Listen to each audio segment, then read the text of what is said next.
So, a while ago I did a very shaky video on whether critics still matter in the current great cinematic context, and the ultimate answer was yes. But in that video I didn't really cover what kind of criticism matters, because there are, in my opinion, good and bad critics. And lately I've been seeing a lot of reviews from people trying to be professionals, whether that be on YouTube, whether that be on Letterboxd or smaller startup publications, and they commit these certain sins. I've even seen some genuine critics forego certain standards I'd expect from those leading the medium of critique. So first of all, let me explain what I think bad criticism looks like to me. Now, mentioning no names or showing no pieces in particular as to not shame anybody publicly, I think most of bad criticism lands itself within the realm of one particular problem. It's a style of writing or speaking I call critic talk. Now, this applies to any piece that's written by a person who thinks this is how critics view movies or how critics talk about movies. A lot of that boils down to people saying what is there, what isn't, mostly vaguely. Saying things like, the writing is compelling, the cinematography is striking, the tone is consistent and immovable. All of these things at first seem like very fine things to point out, but I think they fail tremendously because they never detail why what's there works or doesn't, or why something was needed when it's missing.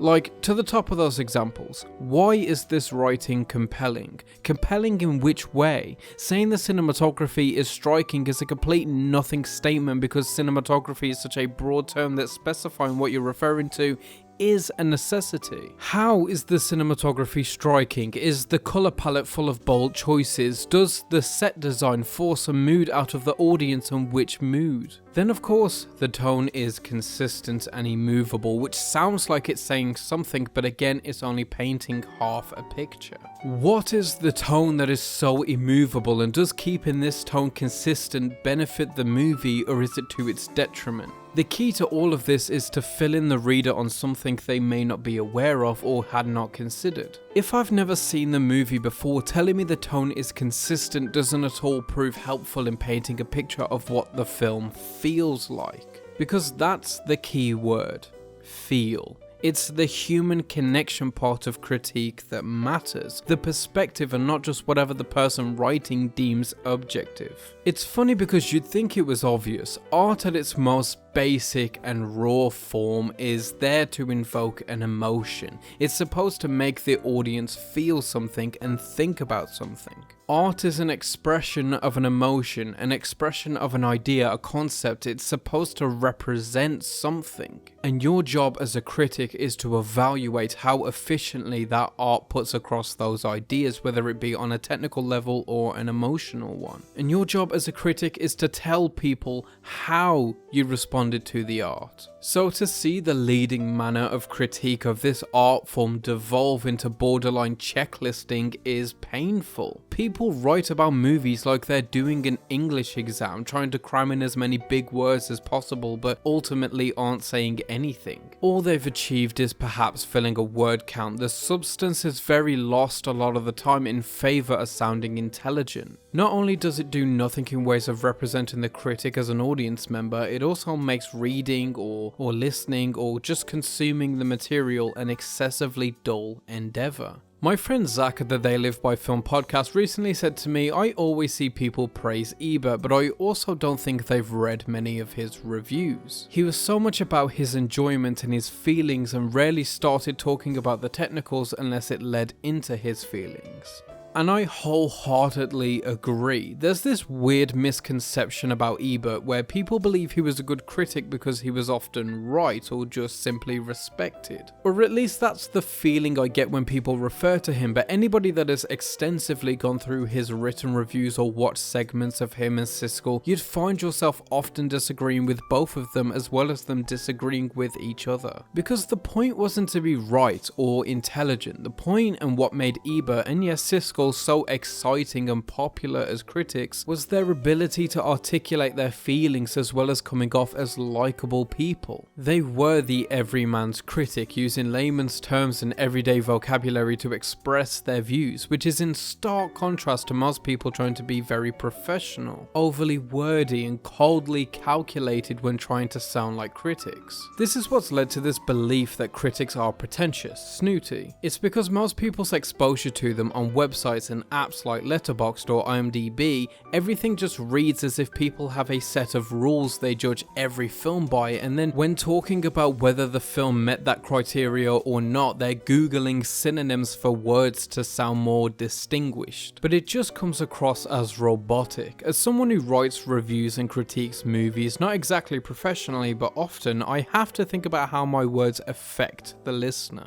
So what do I think is good criticism? Well, I think it's only fair to look inwards, not to say I only write good critiques, but to say this is what I aspire for. I think the way I subconsciously approach it is, I think, what's the most efficient way I can articulate this point or my thoughts while still being recognizably me? I want to express to the audience what I feel, what I think works and what doesn't, and why it doesn't work, because nobody is right or wrong. There may be collective agreement, but that doesn't mean they're all right just because everyone agrees. Essentially, everyone agrees that The Last Airbender is a bad movie, but objectively speaking, they're not right. But nor are they wrong, because that's the only objectivity in art. The only absolute is that there aren't any absolutes. There aren't rules, there isn't a checklist, so the only words of value you can express as a critic is what you feel and why, because it's the only thing that's valid. I think a lot of people put emphasis on CinemaSins for breeding a lot of this thinking, for becoming hypercritical of little things, even to a nonsensical degree. And on a level I can agree. I think a lot of bad faith criticism spawned from their tendency to nitpick, and their popularity on YouTube spawned a lot of content like it which gets consumed on a huge basis. And bad faith criticism in general has become a huge problem, partially on their part, but also on the part of other channels like Your Movie Sucks or The Critical Drinker or other channels that thrive on negativity. And putting down movies, and not just the movies but the people that make them, they have no interest in the actual medium, they only care about having something funny to say about the movie. Sure, it's fun for the moment, but this isn't beneficial to the audience. They get nothing from it, and more than anything, I'd say that it's actively harmful because people process this type of film criticism and go into movies looking for things that don't work. Specifically potholes or whatever they've been told is bad writing or poor directing. It's an awful way to consume media. It's almost an evil way to engage with art. It's led to the assumption that the word critique or a critic's job is to be negative, is to be overly analytical, which I pointed out during the Ebert segment is not at all right. So I guess my point is this: if you're aspiring to be a critic like myself, think about what you mean when you say things. Think about the audience member reading your writing blind. What do you feel? What do you think? Why? Technical knowledge will only take you so far and doesn't make you interesting. What makes you interesting is you as an individual. And for those watching or listening that aren't aspiring critics unlike myself but do consume reviews and criticism like myself, endorse good criticism, which doesn't necessarily mean positive or negative, but endorse critics that put work into their writing, articulate not only what they feel works on a technical level and what doesn't, but what works on a mental and emotional one. Don't endorse people that think they're above the material they're critiquing, even if that material is in your opinion bad. Consume the content of people who love the medium and want to talk about it, whether it's positively or negatively in that moment, as long as it's articulate and moving. But that's just what I think. What do you think? Let me know, and whether it's one recommended from a great piece of writing or not. As always, keep watching movies.